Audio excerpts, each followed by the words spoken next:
We're just on some technique there. We're just on sparring now, just kickboxing sparring. What technique are you working on? We've just done some straight shots to the body and come back up with them. So just, hopefully we'll practice that now in sparring.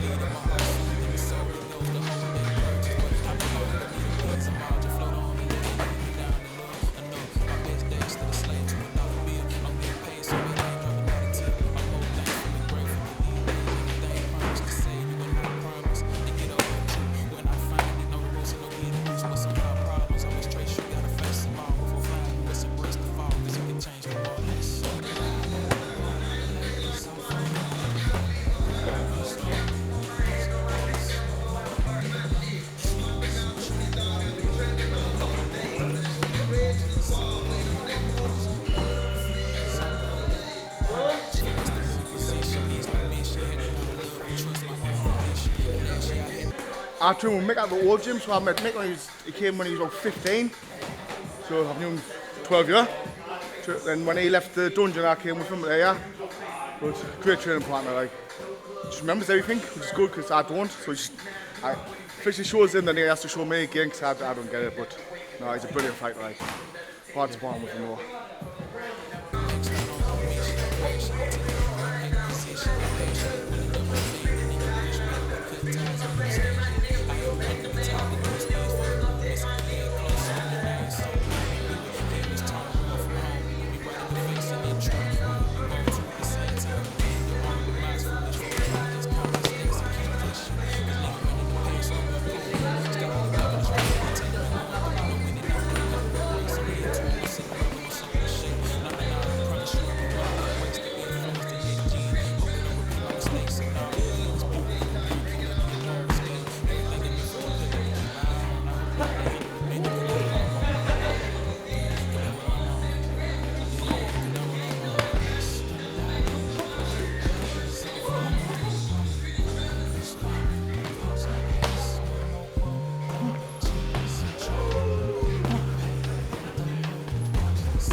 How long has it been now that you've known that you're going to be fighting on the July card in London?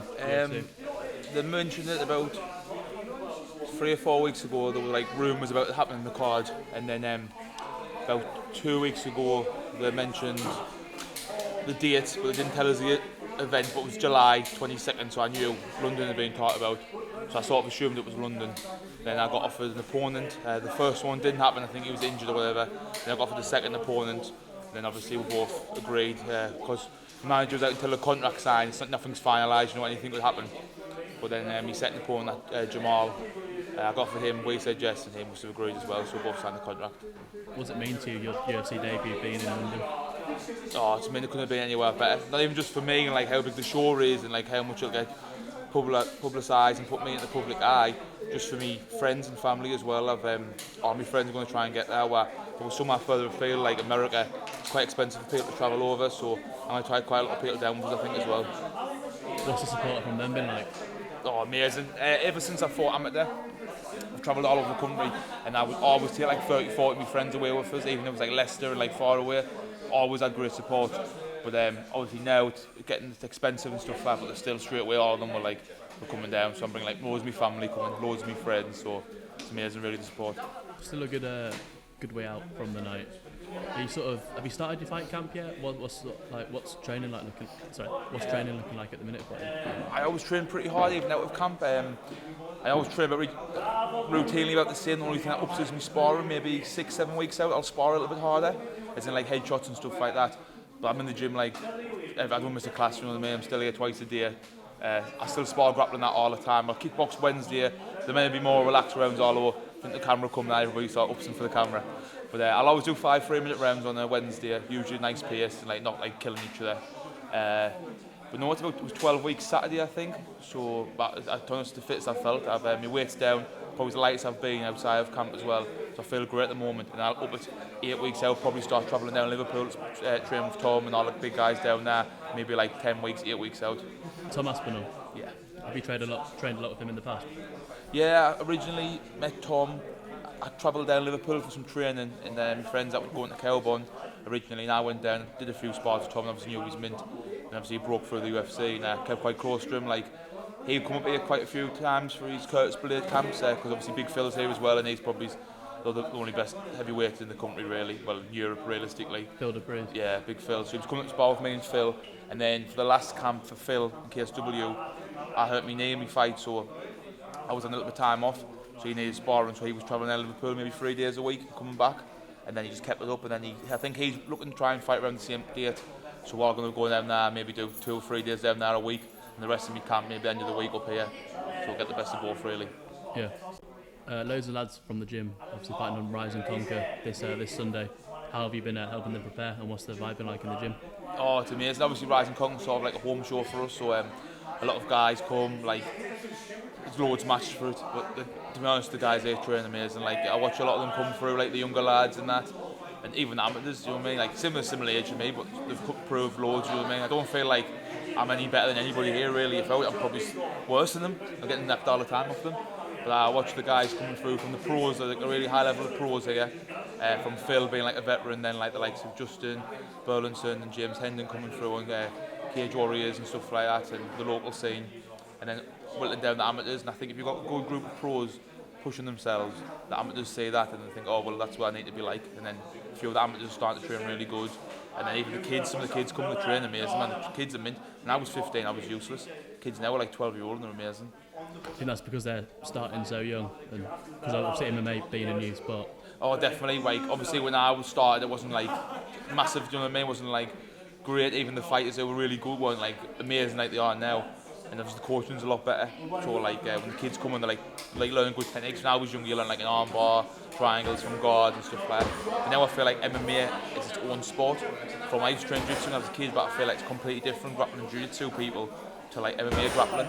It's like a completely different sport now.